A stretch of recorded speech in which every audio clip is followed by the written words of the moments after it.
Digital system, नए rules और strict compliance. 2026 में ओसीआई कार्ड के 11 बड़े बदलाव सीधे ओवरसीज इंडियंस की डेली लाइफ, ट्रैवल और लीगल स्टेटस को अफेक्ट करने वाले हैं। तो आज इस वीडियो में हम साफ और सिंपल तरीके से समझेंगे 11 चेंजेस क्या हैं, कौन से रूल्स अब मैंडेटरी हो गए हैं और आपको किन बातों का खास ध्यान रखना है ताकि फ्यूचर में कोई भी प्रॉब्लम ना आए। तो चलिए फिर जल्दी से वीडियो को शुरू करते हैं। हाय, मेरा नाम है वर्षा दुबे और आप मुझे देख रहे हैं एनबीटी टेक एड पर। सबसे पहला बदलाव है पूरा सिस्टम डिजिटल होना।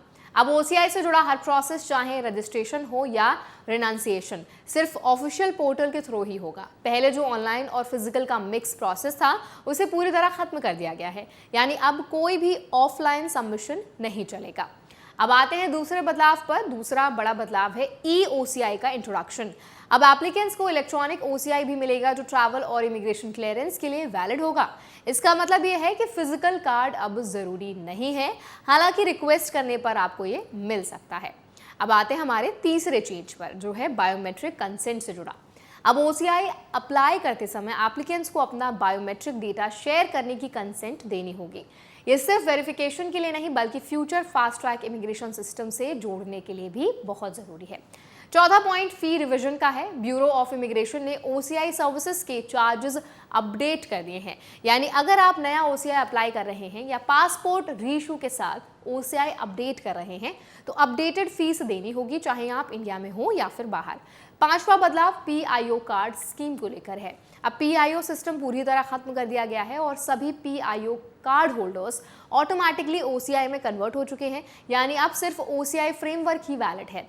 सिक्स्थ रूल लीगल कंप्लायंस से जुड़ा है। अब हर ओसीआई कार्ड होल्डर के पास वैलिड पासपोर्ट और ओसीआई कार्ड होना जरूरी है। बिना डॉक्यूमेंट्स के, वैलिड डॉक्यूमेंट्स के इंडिया में रहना इलीगल माना जाएगा। पासपोर्ट आपका मेन ट्रैवल डॉक्यूमेंट रहेगा और ओसीआई लाइफ टाइम वीजा की तरह काम करेगा। सेवेंथ बदलाव स्पाउस कैटेगरी में आया है। अगर ओसीआई किसी फॉरेन स्पाउस को दिया गया है तो शुरुआत में उसकी वैलिडिटी सिर्फ 5 साल की होगी, बाद में रिव्यू के बाद ही उसे लाइफ टाइम वैलिडिटी में बदला जाएगा। 8th पॉइंट एंट्री रूल से जुड़ा है। अब इंडिया आने से पहले सभी foreign nationals including OCI holders को ई अराइवल कार्ड भरना मैंडेटरी कर दिया गया है। ये एक नया कंप्लायंस स्टेप है जिसे मिस नहीं किया जा सकता। 9th और बहुत इंपॉर्टेंट रूल क्रिमिनल रिकॉर्ड से जुड़ा हुआ है। अगर किसी ओसीआई होल्डर को 2 साल या उससे ज्यादा की सजा होती है या ऐसा ऑफेंस होता है जिसमें 7 साल या उससे ज्यादा की सजा हो सकती है तो उसका ओसीआई कैंसिल किया जा सकता है, यानी अब लीगल वायलेशंस का सीधा असर ओसीआई स्टेटस पर पड़ेगा। 10th बदलाव है fast track immigration. Trusted traveller programme से जुड़ा है। इस प्रोग्राम में एनरोल करने के बाद ओसीआई कार्ड होल्डर्स का इमिग्रेशन क्लियरेंस फास्ट, इजी और ज्यादा सिक्योर हो जाएगा। 11th और final point overall system integration का है।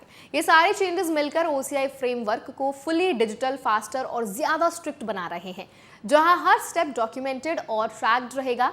अब बात आती है कि इंडियंस को क्या करना है। सबसे पहले अपने डॉक्यूमेंट्स हमेशा अपडेटेड रखें, खासकर पासपोर्ट और ओसीआई डिटेल्स। दूसरा, हर एप्लीकेशन ऑफिशियल पोर्टल से ही करें, किसी शॉर्टकट से बचें। तीसरा, बायोमेट्रिक और डिजिटल कंप्लायंस को इग्नोर ना करें क्योंकि फ्यूचर इमिग्रेशन इसी पर डिपेंड करेगा। और सबसे जरूरी, किसी भी लीगल इशू से दूर रहें क्योंकि अब रूल्स काफी स्ट्रिक्ट हो चुके हैं। ये 11 चेंजेस साफ दिखाते हैं कि सिस्टम आसान भी हुआ है और स्ट्रिक्ट भी। अगर रूल्स फॉलो किए जाएं तो प्रोसेस स्मूथ रहेगा, लेकिन छोटी सी गलती भी बड़ी प्रॉब्लम बन सकती है। तो आई होप ये वीडियो आपके लिए बहुत हेल्पफुल रहा होगा। इस वीडियो में हमने आपको सारे मेजर ओसीआई कार्ड से रिलेटेड जो भी अपडेट्स थे, जो भी चेंजेस थे, नियमों में बदलाव थे, वो हमने सारे शेयर किए हैं। इसके बाद भी अगर आपके मन में कोई सवाल है, आप कोई क्वेश्चन ओसीआई कार्ड के अराउंड हमसे पूछना चाहते हैं, कमेंट्स में ड्रॉप जरूर करें। हम बिल्कुल आपके लिए उस टॉपिक पर एक अलग वीडियो लेकर आएंगे ताकि आपका जो भी कंसर्न है वो सॉल्व हो सके। ऐसे और अपडेट्स के लिए, वीडियोस के लिए हमारे चैनल एनबीटी टेक एड को भी जरूर सब्सक्राइब करें।